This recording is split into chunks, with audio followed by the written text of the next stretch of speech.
system. We thank you all for being here, and we'll listen to you first, Mr. Claypool. Chairman Cole, Senator Martinez, good morning.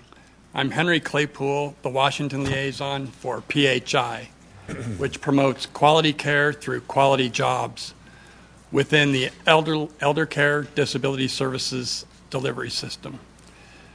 Thank you for inviting me to testify today to share my perspective on the importance of addressing long-term services and supports in health reform efforts.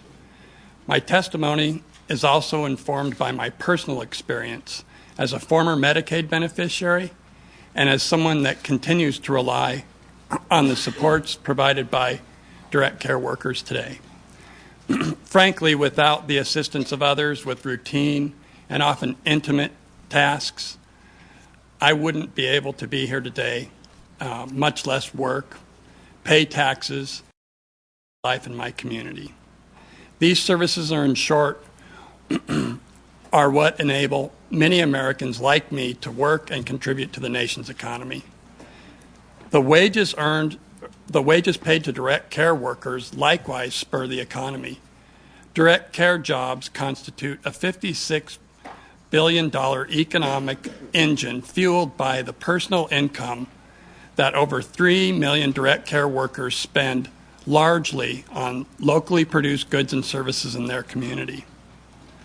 That is why we believe health reform, including long-term services reform, must be an integral part of our efforts to restore and revitalize the economy. Therefore, we applaud the leadership of the President for recognizing that health reform is key to addressing the nation's economic distress and making it a priority in his budget proposal. We urge Congress to ensure that long-term services reform is addressed, along with making affordable health insurance available to all Americans this year. If the needs of those who rely on long-term services and supports are not addressed in health reform, it is difficult to see how our country will ever effectively curb the rate at which medical expenses rise.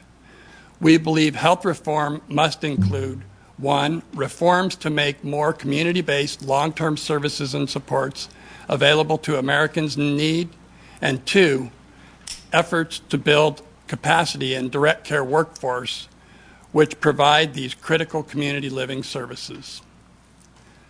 Health reform should strengthen Medicaid long-term services by 1, ensuring that the federal government provides enhanced matching payments for long-term services and supports to gradually assume a greater proportion of the costs associated with long-term services.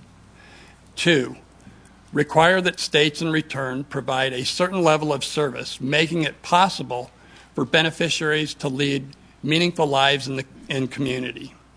Enacting the Community Choice Act as part of health reform would be an important step in this direction. 3, streamlining eligibility rules make it possible for beneficiaries to have access to community living services when they need long-term services and supports. And 4, creating additional incentives for states to measurably reduce and gradually eliminate service access disparities that currently exist within states, across different groups of beneficiaries, and throughout the country. A needed and complementary measure that should be taken is to create the public insurance program envisioned in Senator Kennedy's Class Act. This program would help individuals and family members safeguard their financial future against the economic devastation and hardships that often accompany the loss of certain functional abilities. Addressing long-term services program design and financing is only part of the answer. As you've recognized, Mr. Chairman, equal attention must be paid to building and strengthening the workforce needed to provide these services.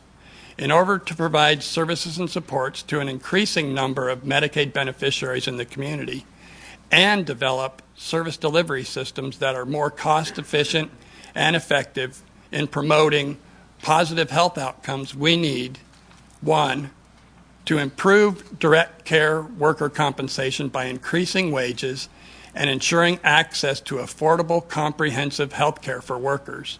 2, upgrade training and advance opportunities for direct care workers